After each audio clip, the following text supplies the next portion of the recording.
دنیا کے اندر بعض مرتبہ نافرمان پر تکلیف آتی ہے اور بعض مرتبہ نافرمان پر اللہ کی طرف سے راحتیں آتی ہیں، اور دنیا کے اندر فرما بردار پر بعض مرتبہ تکلیف آتی ہے اور بعض مرتبہ فرما بردار پر راحت آتی ہے، لیکن نوعیتیں بدلی ہوئی ہوں گی۔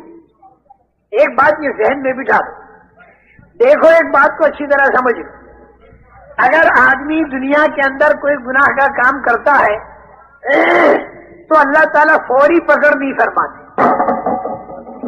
گناہ کرنے والے کو اللہ تعالیٰ ڈھیل دیتے ہیں۔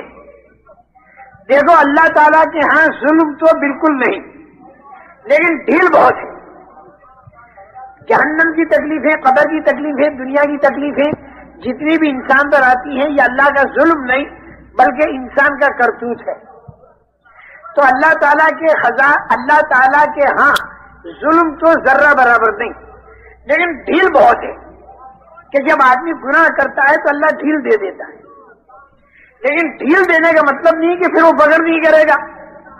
پکڑ کی اللہ تعالیٰ تاریخ مقرر کر دیتا ہے اور آدمی کو ڈھیل دیتا رہتا ہے۔ نوح علیہ السلام کی قوم کو 950 سال تک ڈھیل دی، فرعون کو ڈھیل دی، قارون کو ڈھیل دی۔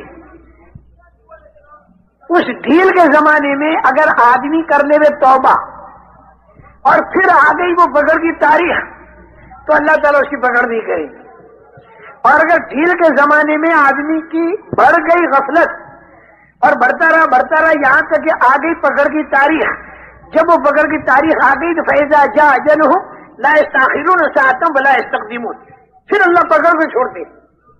لیکن ایک بات میری یاد رکھو کہ گناہ پر خدا فوری پکڑ نہیں کرتے۔ اگر گناہ پر خدا فوری پکڑ کر دیا کرے تو دنیا میں کوئی آدمی زندہ رہ نہیں سکتا۔ وَلَوْ يُؤَاخِذُ اللَّهُ النَّاسَ بِظُلْمِهِمْ مَا تَرَكَ عَلَىٰ ظَهْرِهَا مِن دَابَّةٍ وَلَٰكِن يُؤَخِّرُهُمْ إِلَىٰ أَجَلٍ مُّسَمًّى، زمین کے اوپر کوئی چلنے والا نہیں ملے گا اگر اللہ تعالیٰ گناہ پر فوری پکڑ کر دے۔ ایک آدمی نے زنا کیا، فوراً فرشتے نے آگے 2 ڈنڈے مار دی، وہ تو وہیں مر جائے۔ آدمی پوری دنیا کے اندر جو گناہ کرتا ہے فوراً اگر پکڑ کرے تو دنیا میں کوئی زندہ نہیں رہ سکتا۔ اس لیے غلط کام کرنے والے کو تو اللہ دیتے ہیں ڈھیل اور صحیح کام کرنے والے پر اللہ ڈالتے ہیں امتحان۔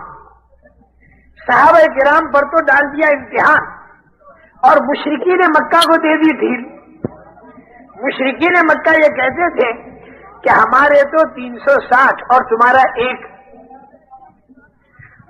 یعنی انہوں نے کہا ہماری کوانٹٹی زیادہ ہے اور تمہاری کوانٹٹی کم ہے، تمہاری تعداد کم ہے، ہماری تعداد زیادہ۔ صحابہ کرام رضوان اللہ اجمعین نے ان کو سمجھایا کہ کوانٹٹی اس وقت دیکھی جاتی ہے جب کوالٹی 1 ہو، یہاں کوالٹی بدلی ہوئی ہے۔ تمہارے 360 تو اتنے بودے کہ سب مل کر ایک مکھی نہیں بنا سکتے، اور مکھی مٹھائی لے کر بھاگ جائے چھوڑا نہیں سکتے۔ تعداد تو ان کی زیادہ ہے لیکن ہیں اتنے بودے، اور ہمارا ایک اللہ ہے لیکن وہ اتنا طاقت والا اللہ ہے کہ اس نے زمین آسمان چاند سورج بنائے۔ پھر جو اللہ کی تعریفیں انہوں نے شروع کی اور پھر جو اللہ کی بڑائی بیان کرنی شروع کی، اللہ کی بڑائی بیان کری۔ واقعی میرے محترم دوستو بہت جیے چاہتا ہے کہ حضور اکرم صلی اللہ علیہ وسلم کے بعد چونکہ کوئی نبی آنے والا نہیں تو ہم لوگ پوری دنیا میں پھیل کر اللہ کی بڑائی کو اتنا بیان کریں کہ وہ اللہ کی بڑائی ہمارے دلوں کے اندر اتر جائے اور وہ اللہ کی بڑائی دوسروں کے دلوں میں بھی اتر جائے۔ آج اللہ کو بڑا جانا نہیں، اگر اللہ کو آدمی بڑا جان لے، اگر آدمی کی سمجھ میں اللہ کی بڑائی آ جائے تو آدمی خدا کی نافرمانی نہیں کر سکتا، اور اگر ہو جائے بھول میں تو فوراً کھٹک پیدا ہو جائے گی اور اللہ سے توبہ کرے۔ میں سچ کہتا ہوں، دیکھو میں بتاؤں، اگر چھوٹا بچہ 6 سال کا چھوٹا بچہ وہ جلیبی کا اور انگوٹھی کا ڈیفرنس تو آپ نے سمجھا، نماز کا لاکھ کا ڈیفرنس آپ نے سمجھا، ہاں مرنے کے بعد بھی سمجھ میں آ گئی گی۔ ہم کہتے مرنے سے پہلے سمجھ جا، دعوت کے معنی یہ ہے جو بات مرنے کے بعد سمجھ میں آنے والی ہے اس بات کو مرنے سے پہلے سمجھنا، اس بات کو مرنے سے پہلے سمجھانے کی کوشش کرنا، یہی دعوت ہے۔ اب میں ایک دوسری مثال دیتا ہوں۔ 6 سال کا بچہ آپ کے محلے میں شور مچا رہا، آپ نے اس سے کہا دیکھ چلا جا، نہیں تو پولیس کمشنر کو بلاؤں گا، وہ پستول لائے گا۔ بچہ پھر بھی شور مچا رہا، ٹیلی فون کر کے بلا دیا، پولیس کمشنر آ گیا پستول لے کر، تو یہ بچہ اس پولیس کمشنر کی گود میں بیٹھ کر پستول سے کھیلے گا۔ کیوں؟ جانتا نہیں۔ لیکن اسی بچے سے اگر تم یہ کہہ دو کہ میں تیری ماں کو بلاتا ہوں، وہیں سہم جائے گا، چاہے میری ماں کو مت بلا، میں جا رہا ہوں۔ اور اس کی ماں گھر سے نکل آئی، 100 قدم کے فاصلے پر چانٹا دکھا دیا، تو وہی کام پکڑ لے گا، سہم جائے گا، اماں میری توبہ، میں بالکل شور نہیں مچائے گا، میں گھر آ رہا ہوں۔ ذرا سوچو، پولیس کمشنر کی طاقت زیادہ ہے ماں کی طاقت سے، اور پستول کی طاقت زیادہ ہے چانٹے کی طاقت۔ اب یہ پستول سے تو ڈرتا ہے، اب پستول سے تو نہیں ڈرتا، چانٹے سے ڈرتا ہے۔ اس کی کیا وجہ؟ اس لیے کہ ماں کی طاقت کو جانتا ہے، پولیس کمشنر کی طاقت کو نہیں جانتا، چانٹے کی طاقت کو جانتا ہے لیکن پستول کی طاقت کو نہیں جانتا۔ باوجود ہے کہ پستول کی طاقت زیادہ ہے پھر بھی نہیں ڈرتا۔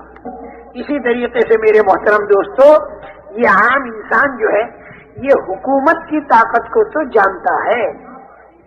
اس کے باپ کو اگر کہا جائے کہ میں پولیس کمشنر کو بلاتا ہوں پستول لائے گا تو وہ سہم جائے گا، وہ سہم جائے گا، بیٹا نہیں سہمتا۔ بہت بڑا ٹرک لے کر آدمی جاتا ہے لوہا بھر کے، اور سامنے لال بتی دکھائی دی فوراً کھڑا رہتا ہے۔ کیوں؟ اس لیے کہ حکومت کی طاقت کو جانتا ہے۔ لال بتی کے پیچھے پولیس والا ہے، اس کے ہاتھ میں پستول ہے، وہ ٹائر کو فیل کرے گا، پھر چوکی میں جانا پڑے گا، پھر کچہری میں جانا پڑے گا، پھر جیل خانے میں جانا پڑے گا، وہاں پٹائی ہوگی۔ یہ ساری باتیں آدمی جانتا ہے۔ اس لیے حکومت کے قانون کے خلاف آدمی کرتے ہوئے ڈرتا ہے۔ حالانکہ ساری دنیا کی حکومتوں سے میں جتنی طاقت ہے اس سے زیادہ طاقت احکم الحاکمین میں ہے، لیکن احکم الحاکمین کی زیادہ طاقت ہونے کے باوجود یہ آدمی اس سے نہیں ڈرتا، حکومت کے قانون کے خلاف نہیں کر پاتا، لیکن احکم الحاکمین کے قانون کے خلاف کرتا ہے، اس لیے کہ اللہ کی بڑائی دل میں نہیں ہوتی۔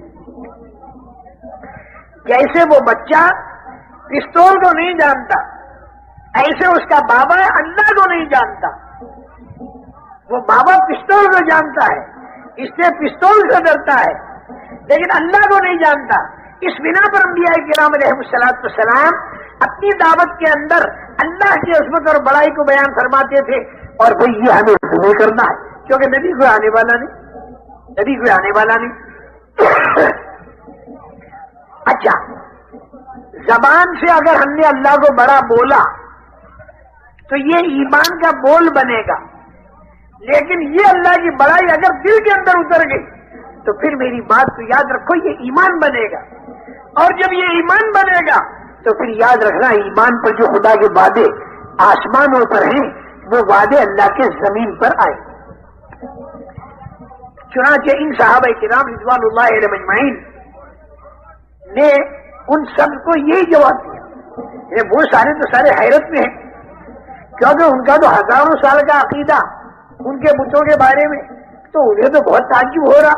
اجعل الآلہۃ الہا واحدا ان ھذا لشیء عجاب وانطلق الملأ منهم ان امشوا واصبروا على آلہتکم ان ھذا لشیء یراد ما سمعنا بهذا في الملة الآخرة ان ھذا الا اختلاق۔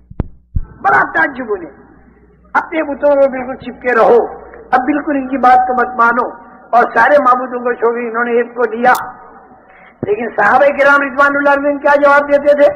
ہے تو ایک، لیکن وہ زمین کا بنانے والا، آسمان کا بنانے والا، حضرت عیسیٰ علیہ السلام کے ہاتھوں مردوں کو زندہ کرنے والا، ابراہیم علیہ السلام کے ہاتھ کو باغ بنانے والا، اور حضرت اسماعیل علیہ السلام کے گلے کو چھری سے بچانے والا ایک ہے، لیکن اتنا طاقت والا ہے۔ لیکن اس کے بعد معاملہ کیا ہوا؟ ان مشرکین نے مارنا شروع کیا اور تانے مارنے شروع کیے. انہوں نے دیکھو تم کہتے ہو نا ہمارا ایک اللہ بڑا طاقت والا ہے، تو دیکھنا ہم نے تمہارے بلال کو بھی مارا اور ہم نے حضرت سمیہ کو بھی مارا اور ہم نے فلاں کو بھی مارا. وہ ایک اللہ تمہاری مدد کیوں نہیں کرتا؟ وہ ایک اللہ تمہاری مدد کیوں نہیں کرتا؟ اب یہ بڑی حیرت کا مقام ہے ہر زمانے کے اندر کہ جو خدا کے نافرمان ہیں وہ تو مار رہے اور جو خدا کے فرما بردار ہیں وہ مار کھا رہے. اچھا ساتھ میں ایک بات میں اور بھی بتا دوں، مارنے والے جس بہادر قوم کے تھے، ارے مار کھانے والے بھی اسی بہادر قوم کے تھے، اور بہادر کو جو بہادر مارے تو لا محالہ وہ اس کا بدلہ لینے پر آ جاتا ہے. تو صحابہ کرام رضوان اللہ اجمعین کے دل میں بار بار یہ اٹھتی تھی کہ بدلہ لینے، جب یہ ہم کو مارتے تو ہم بھی انہیں مارے. لیکن اللہ کی طرف سے ان کو اجازت نہیں تھی بدلہ لینے کی. أَلَمْ تَرَ إِلَى الَّذِينَ قِيلَ لَهُمْ كُفُّوا أَيْدِيَكُمْ وَأَقِيمُوا الصَّلَاةَ وَآتُوا الزَّكَاةَ، تم اپنا کام کرتے رہو اور ہاتھ کو روک دو. اور اس میں اللہ کی ایک بہت بڑی مصلحت یہ تھی کہ جب وہ ماریں گے اور تم مار کھاؤ گے تو تمہارے اندر وہ مایا تیار ہوگی جس مایا پر اللہ کی طاقت تمہارے ساتھ ہو. اور وہ مایا کیا ہے؟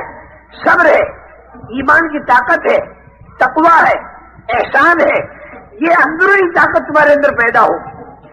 اور بھائی دیکھو ان لوگوں کو بڑا تعجب ہوتا تھا، ان ھذا لشیء عجاب جو کہتے ہیں، بڑا تعجب ہوتا تھا کہ یہ لوگ مار کھا رہے ہیں اور پھر بھی کہہ رہے ہیں اللہ. اور یہ ادا اللہ کو اتنی پسند آتی ہے کہ ایک طرف حضرت بلال کو اتنا مارا کہ بے ہوش ہو گئے. مارنے والے سارے اس انتظار میں تھے کہ ہوش آنے کے بعد یہ ہمارے پیر پکڑے گا، ہوش آنے کے بعد یہ ہمارے پیر پکڑے گا، ہوش آنے کے بعد یہ ہمارے پیر پکڑے گا اور اللہ کو چھوڑ دے گا. لیکن جب حضرت بلال کو ہوش آیا تو زبان سے کیا کہتے ہیں؟ احد احد، ایک ہی ایک ہے. انہیں تو یہ ادا تعجب میں ڈال رہی اور اللہ کو یہ ادا اتنی پسند آ رہی کہ یہ لوگ مصیبتوں کے اندر بھی اللہ ہی کو پکارتے. میرے محترم دوستو، تکلیفوں کی حالت میں بھی اللہ کی بڑائی کو بیان کیا جائے اور راحتوں کی حالت میں بھی اللہ کی بڑائی کو بیان کیا جائے اور چاروں طرف دعوت کی فضاؤں میں اللہ کی بڑائی کو بیان کیا جائے. اگر وہ اپنی مادی طاقتوں سے ہم کو ڈرا رہے ہوں تو ہم اللہ کی طاقت سے پوری دنیا کو ڈرا رہے ہیں. اور ساری مادی طاقتیں مکڑی کا جالا ہے خدا کی طاقت کے مقابلے میں. پورے عالم کے اندر ورب کا فکبر کی ایک فضا گونج رہی ہو اور ہر جگہ اللہ کی بڑائی بولی جا رہی ہو اور لوگ ہمیں تانے بھی مار رہے ہو کہ جس اللہ پہ تم اتنا بڑا کہہ رہے ہو اس اللہ نے فلاں جگہ پر تمہاری مدد نہیں کی، فلاں جگہ پر تمہاری مدد نہیں کی. وہ تانے بھی ہم کھاتے چلے جائیں اور اللہ کی بڑائی کو بولتے چلے جائیں. حضرت بلال مار کھا کر بھی اللہ کی بڑائی کو بول رہے ہیں اور حضرت سمیہ جان دے رہی ہے اور یہ اپنے عمل سے ثابت کر رہی ہیں کہ میں جان دے سکتی ہوں لیکن میں ایمان نہیں دے سکتی. میرے محترم دوستو، جب اس طریقے سے اللہ کی بڑائی کو نامناسب ماحول کے اندر بھی بولتے رہے تو دلوں کے اندر اللہ کی عظمت آ گئی. اور جب دلوں کے اندر اللہ کی بڑائی اتر آتی ہے نا تو اس کا نام ہے ایمان کی طاقت. تو پھر اللہ تعالیٰ آنکھوں سے اپنی مدد کو دکھاتا ہے. اللہ نے بدر میں لے جا کر آنکھوں سے مدد کو دکھا دیا، فرشتوں کو اترتا ہوا دیکھا اور فرشتوں کے ذریعے اللہ تعالیٰ نے مدد فرمائی. ان کے اندر کی ممایا تیار ہو گئی. اس لیے میری بات کو یاد رکھنا، اللہ تعالیٰ گناہ کرنے والے کو ڈھیل دیتے ہیں اور پکڑ کی ایک تاریخ مقرر کرتے ہیں. میری بات کو یاد رکھنا، جب کوئی غلط کام کوئی آدمی کرے، جب کوئی کسی کی زمین دباوے، جب کوئی کسی پر ظلم کرے اور فوری اگر اللہ کی پکڑ نہ ہو تو آدمی دھوکے میں نہ پڑے. نہ معلوم پکڑ کی کون سی تاریخ مقرر ہے، جب وہ تاریخ آ جائے گی تو پھر آدمی بچ نہیں سکے گا. ہاں ایک میں امید کی چیز بتا دوں، کتنے ہی غلط کام ہوئے لیکن پکڑ کی تاریخ سے پہلے اگر آدمی نے کرنی توبہ تو آپ یقین مانو اگر وہ پکڑ کی تاریخ بھی آ گئی تو اللہ تعالیٰ نہیں پکڑے گا، بالکل نہیں پکڑے گا۔ یہ ڈھیل دے ہی رہا ہے اللہ تعالیٰ تاکہ آدمی رجوع کرے، تاکہ آدمی توبہ کرے۔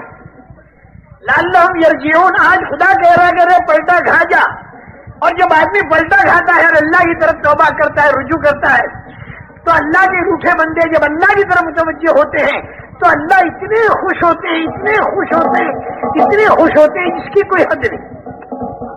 رسول کریم صلی اللہ علیہ وسلم ایسا منظر کھینچتے ہیں، میں یہ اس امید پر کہہ رہا ہوں کہ سارا مجمع اور میں اور ہم سارے کے سارے اللہ کی طرف رجوع کریں، اور جتنی آج تک ہم سے غلطیاں ہو گئی ہم اپنے اللہ سے معافی مانگ لیں اور یہ طے کر دیں کہ اللہ آئندہ ہم غلط نہیں کریں گے۔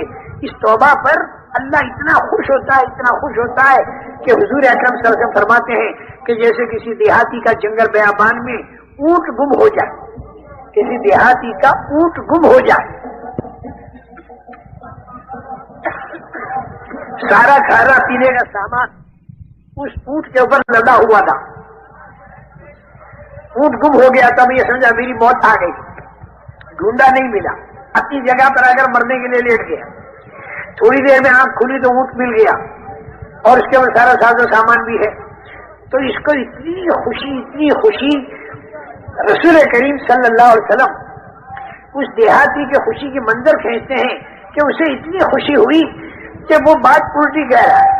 کیا کہہ رہا ہے زیادہ خوشی کے مارے؟ اے اللہ میں تیرا کتنا اچھا رب ہوں، تو میرا کتنا اچھا بندہ ہے۔ جب آدمی زیادہ خوش ہوتا ہے تو بات الٹی کہہ دیتا ہے۔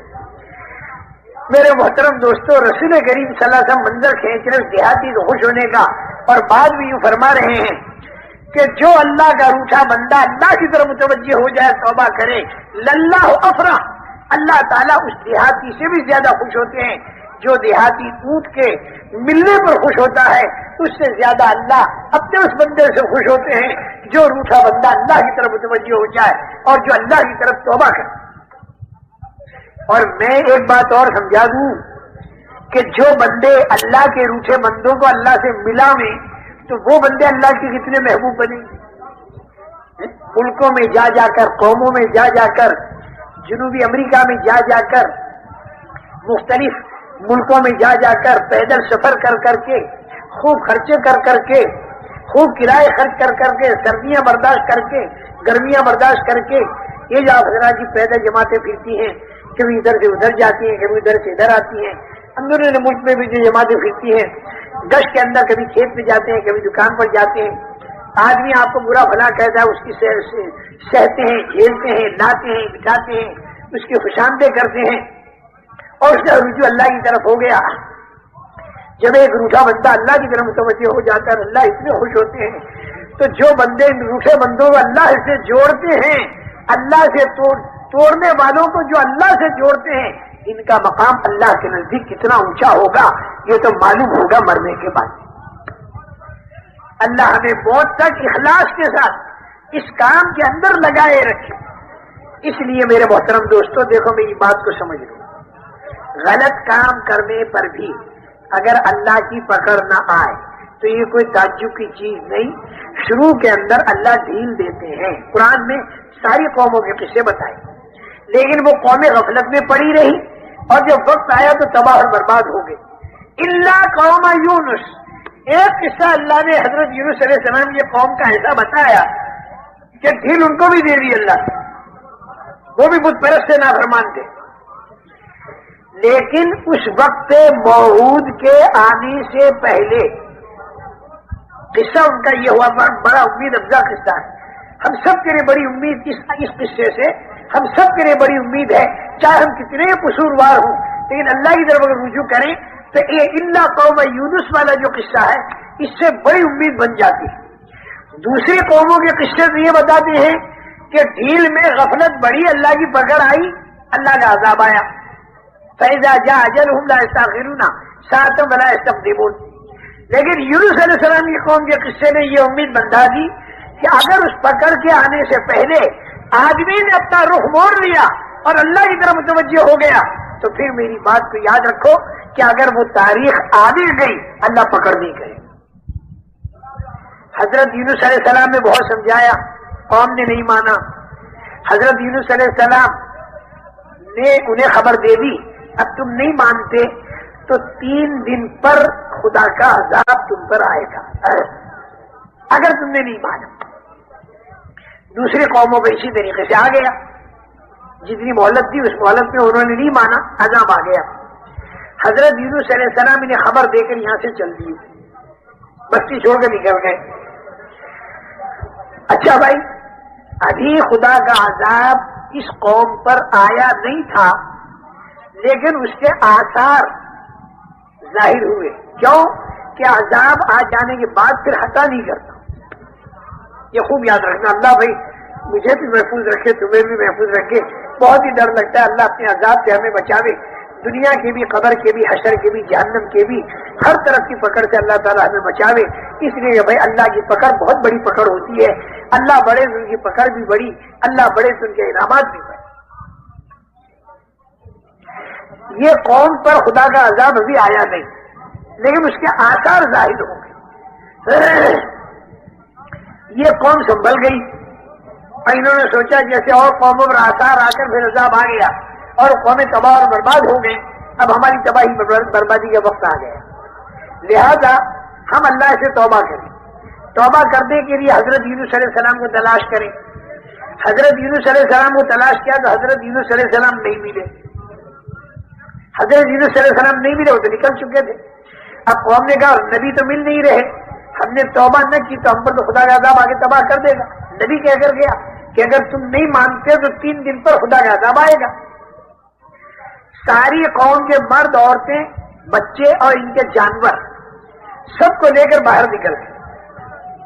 سب کو لے کر باہر نکل گئے اور باہر نکل کر خوب گر گرا کر اللہ سے توبہ کی کہ اللہ تیرے نبی یونس کو ہم نے نبی مانا, تجھے ایک مانا, اور جو ان کے اندر خرابی شرک وغیرہ کی تھی اسے سب سے توبہ کر دی. میرے محترم دوستو, ان پر سے خدا کا عذاب ٹل گیا. فآمنوا فمتعناہم الی حین. موت تک کی انہیں, موت تک ان کے لیے جب ایمان لے آئے تو پھر وہ عذاب نہیں آئے گا. قرآن نے الا قوم یونس, سوائے حضرت یونس کے قوم کے. یہ قصہ جب میں پڑھتا ہوں مجھے اتنا مزہ آتا ہے اور اتنی امید اللہ کی رحمت سے بندھ جاتی ہے. یوں تو ڈر لگا رہتا ہے کہ بھائی اپنے سے کوئی غلطی ہوئی اور اللہ تعالیٰ پکڑ نہیں کر رہے تو کہیں یہ ڈھیل میں نہ آ رہا ہو, اور پھر جب پکڑ کریں گے تو پھر بڑی مشکل ہوگی, بڑی مصیبت ہوگی. ہم اپنے گھر والوں کو بھی سمجھاتے ہیں, اپنے ملنے جلنے والوں کو بھی سمجھاتے ہیں کہ بھائی کوئی غلط کام کرنے پر پکڑ نہ ہو تو ہمیں غفلت میں نہیں رہنا چاہیے. اس لیے کہ ایسی پکڑ آتی جس پر موت آتی اور موت پر عذاب شروع ہو جاتا تو بھائی یہ تو بڑی سخت چیز تھی. اس لیے کہ اس کے بعد پھر آدمی کے پاس کوئی راستہ بچنے کا نہیں. جہاں موت آئی توبہ کا دروازہ بند ہو گیا. مرنے سے پہلے آدمی کتنا ہی بڑا گنہگار ہو وہ توبہ کر کے اپنے گناہوں سے معافی مانگ سکتا ہے اور اپنے گناہوں کو صاف کرا سکتا ہے. اور جب توبہ آدمی کرتا ہے تو آنے والے بڑے میں بڑی بلا سے بچ جاتا ہے اور اللہ تعالیٰ کی طرف سے انعامات کے دروازے کھل جاتے ہیں اور آخرت میں بھی آدمی صاف ہو جاتا ہے. التائب من الذنب کمن لا ذنب له. اب گناہوں سے توبہ کرنے والا ایسا جیسے اس نے گناہ کیا ہی نہ ہو.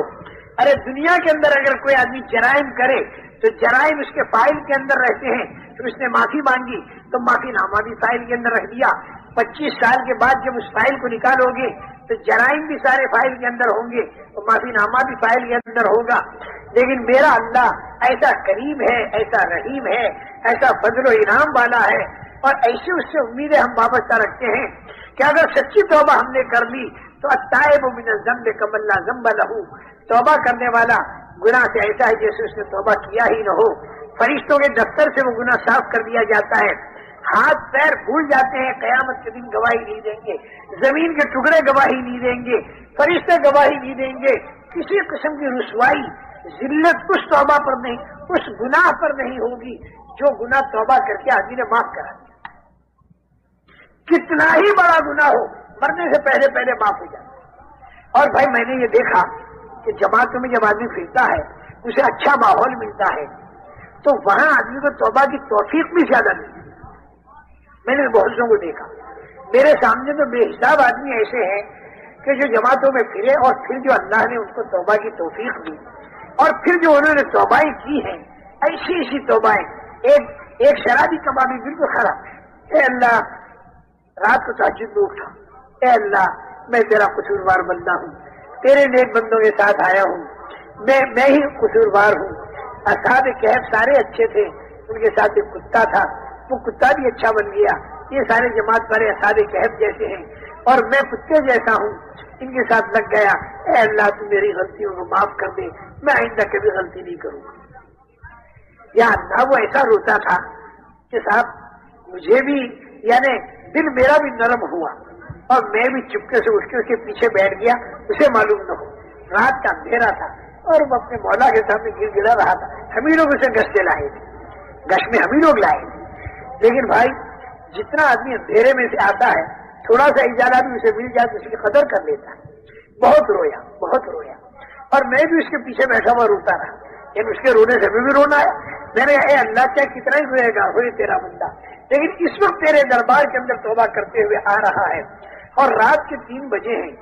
رات کے آخری تیسرے حصے میں اللہ تعالیٰ آسمان دنیا پر نزول فرماتے ہیں اپنی شان کے مناسب, اور اعلان ہوتا ہے کوئی مجھ سے مانگنے والا جو مجھ سے مانگے اور میں اس کو دوں, اور ہے کوئی توبہ کرنے والا جس کی توبہ کو میں قبول کروں. اللہ کی طرف سے اعلان ہو. ایک دوسرے کو سنا میں نے, اللہ اکبر, وہ طائف میں, مکے سے نکلا طائف میں گیا, وہ بھی بیچارہ ایسا ہی تھا. وہ یوں کہہ رہا تھا کہ اللہ یہ جتنے لوگ ہیں, کسی کو عمرے کا سہارا, کسی کو حج کا سہارا, کسی کو تیرے ذکر کا سہارا, کسی کو علم کا سہارا, کسی کو تبلیغ کا سہارا, کسی کو نمازوں کا سہارا, اور اے اللہ میں ہی ایک بے سہارا ہوں. اصل میں وہ بیچارہ ڈھول باجا بجانے والا تھا, جس کو ہماری زبان میں ہجڑا کہتے ہیں, وہ اس قسم کا تھا بیچارہ. لیکن وہ مردوں کے کپڑے پہنے ہوئے تھا, مردوں جیسا دکھائی دیتا تھا. وہ ہمارے ساتھ چلا تو وہ بیچارہ یوں کہتا تھا کیا میرا ذکر اور کیا میری تلاوت اور کیا میرا عمرہ اور کیا میرا حج, یہ تو ان لوگوں کا ہے جو آئے ہیں, ان کے پاس یہ سارے اعمال کے سہارے ہیں. اے اللہ میں ہی ایک بے سہارا ہوں اور تو بے سہاروں کا سہارا ہے. اے اللہ تو میرا سہارا بن جا اور میری غلطیوں کو معاف کر. اور یہ تو حدیث میں بھی آتا ہے, یا عماد ملا عماد لہو ویا سند ملا سند لہو ویا حفظ الضعفاء ویا کنز الفقراء ویا عظیم الرجاء ویا منقذ الحلقہ ویا منجی الغرقہ. اے بے سہاروں کے سہارے تو ہمارا سہارا بن جا. سارا مجمع ذہن میں بٹھا دے, مرنے سے پہلے ہمارے لیے موقع ہے اللہ کی طرف رجوع کر دے گا اور توبہ کر دے گا. اور یہ جو دعوت کی فضا ہے, اس دعوت کی فضا میں ایک تو آدمی خالی زبان سے کہتے اللہ میری توبہ, یہ توبہ کا بول ہے, توبہ نہیں. تالا کھولنے کے لیے آدمی زبان سے کہے کنجی تو تالا نہیں کھلتا, وہ تو کنجی لا کر کھولے. جس توبہ پر گناہ معاف ہوتے ہیں اس میں 4 باتیں ضروری ہیں. ایک تو یہ کہ آدمی میں صحیح ندامت شرمندگی, اے اللہ میں تیرا قصوروار بنتا ہوں. دوسرے یہ کہ جس وقت توبہ کر رہا ہے اس وقت وہ گناہ میں ملوث نہ ہو. اور تیسرے یہ کہ آئندہ کے بارے میں طے کرے کہ میں غلط نہیں کروں گا. اور چوتھے یہ کہ پہلے جتنا گناہ ہو چکا اس کی تلافی جتنی شریعت میں مطلوب ہے وہ تلافی کرے. نمازیں رہ گئی تو پڑھ لے, روزے رہ گئے تو وہ رکھ لے, 10 سال حج فرض ہوئے ہو گئے اب تک حج نہیں کیا, اب کر لے حج. زکات 5 سال کی نہیں دیتی تو اب دے دے. کسی کی زمین دبائی تو واپس کر دے, کسی کی غیبت کی تھی تو معافی مانگ لے, کسی کا دل دکھایا تو معافی مانگ لے.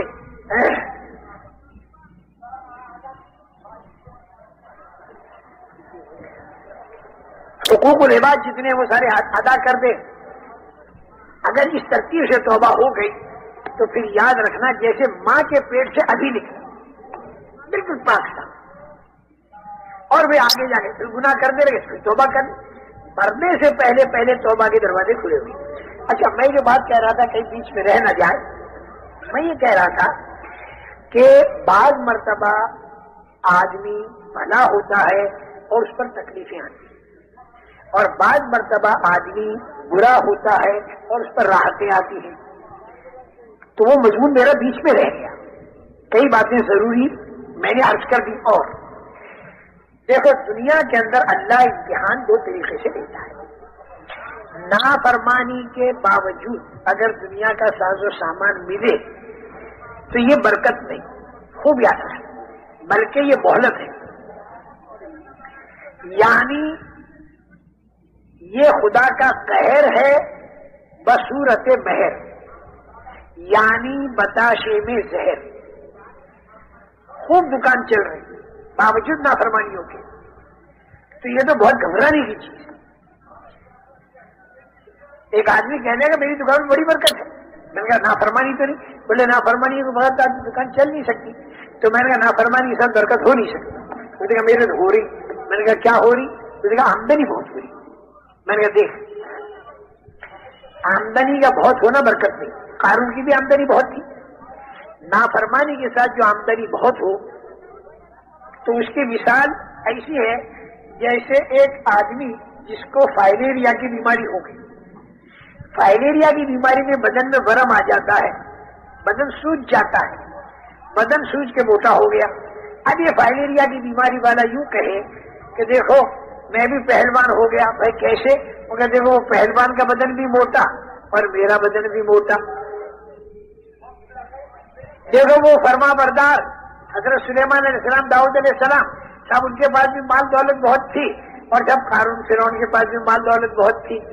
بھائی قارون فرعون کے پاس تو نافرمانی کے ساتھ تھی، اور سلیمان علیہ السلام اور داؤد علیہ السلام کو فرما برداری کے ساتھ تھی.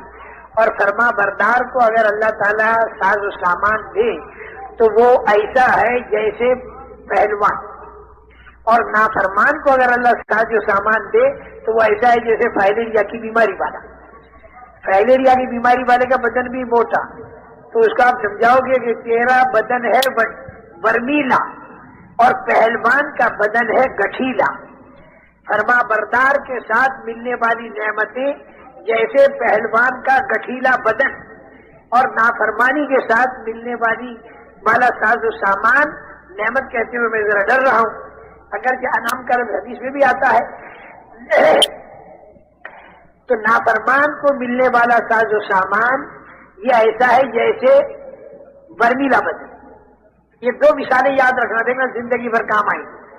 نافرمانی کے ساتھ اگر ساز و سامان ملے تو جیسے فائلیریا کی بیماری سے بدن کا موٹا ہونا، اور فرما برداری کے ساتھ اگر نعمتوں کی بارش برسے اللہ کی تو سمجھو یہ پہلوان ہے. اور مثال وہاں سلیمان علیہ السلام، داؤد علیہ السلام، اور وہاں قارون اور فرعون. اچھا، اس کے بالمقابل فرما بردار پر بعض مرتبہ تکلیف آتی ہے، بعض مرتبہ نافرمان پر بھی تکلیف آتی ہے. نافرمان پر جو تکلیف آتی ہے وہ آتی ہے بطور عذاب کے، اور فرما بردار پر جو تکلیف آتی ہے وہ آتی ہے بطور ابتلا کے. قرآن پاک میں فرما برداروں پر جو تکلیفیں آئیں ہر جگہ آپ دیکھو کہ وہاں پر لفظ ابتلا یا اسی کے قریب کا لفظ ملے گا. حضرت ابراہیم علیہ السلام کے بارے میں وَإِذِ ابْتَلَىٰ إِبْرَاهِيمَ رَبُّهُ بِكَلِمَاتٍ فَأَتَمَّهُنَّ. حضرت ابراہیم علیہ السلام بڑی تکلیفیں آئیں، اس کو قرآن نے ابتلا کہا. اچھا، احد کے اندر جو تکلیفیں صحابہ کرام رضوان اللہ اجمعین پر آئیں تو اس کو بھی اللہ تعالیٰ نے ابتلا کہا. خندق کے اندر جو تکلیفیں آئیں اس کو بھی اللہ تعالیٰ نے ابتلا کہا. هُنَالِكَ ابْتُلِيَ الْمُؤْمِنُونَ وَزُلْزِلُوا زِلْزَالًا شَدِيدًا. یہ خندق کے قصے کو کہا اللہ تعالیٰ نے.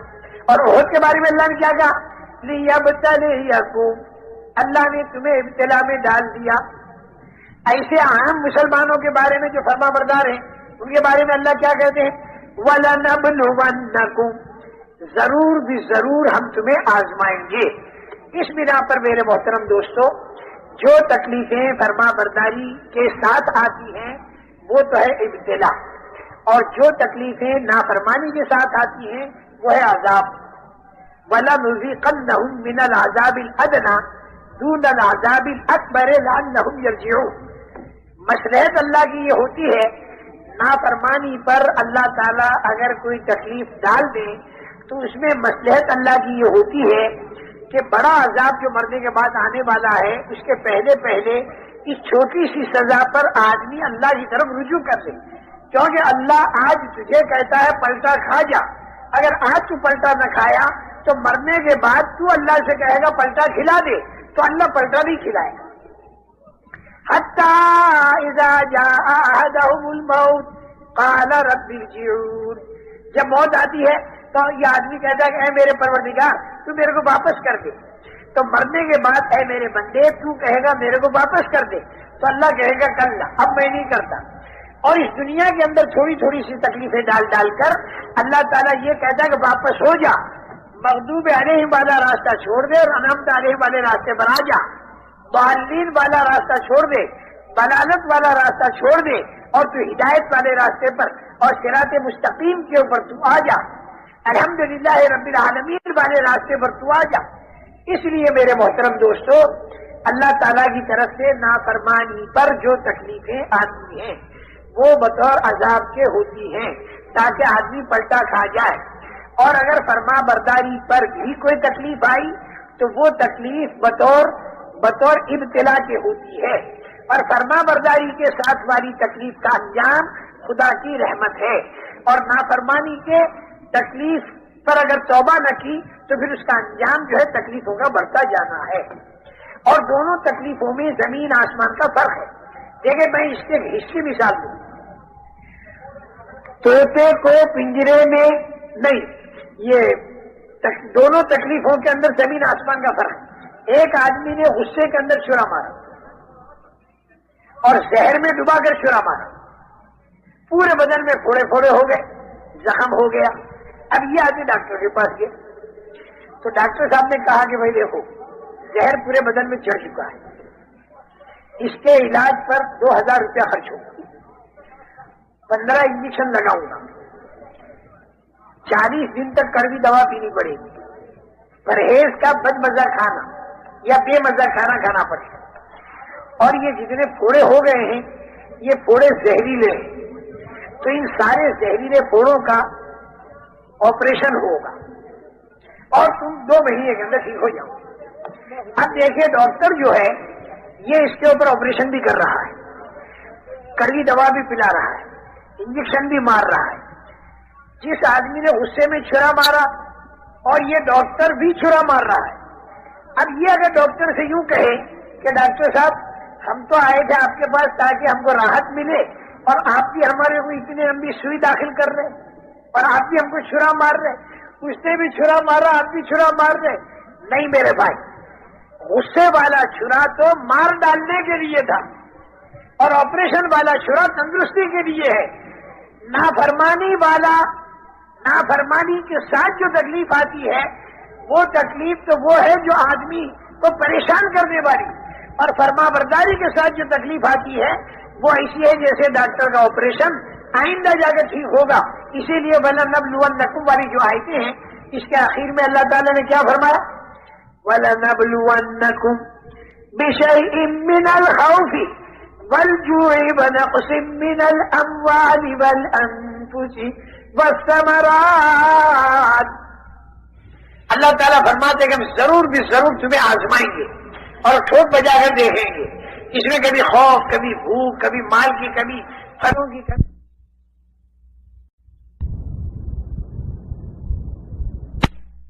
اور ٹھوک بجا کر دیکھیں گے، اس میں کبھی خوف، کبھی بھوک، کبھی مال کی کمی، پھلوں کی کمی، جان کی کمی۔ لیکن آگے کیا فرماتے؟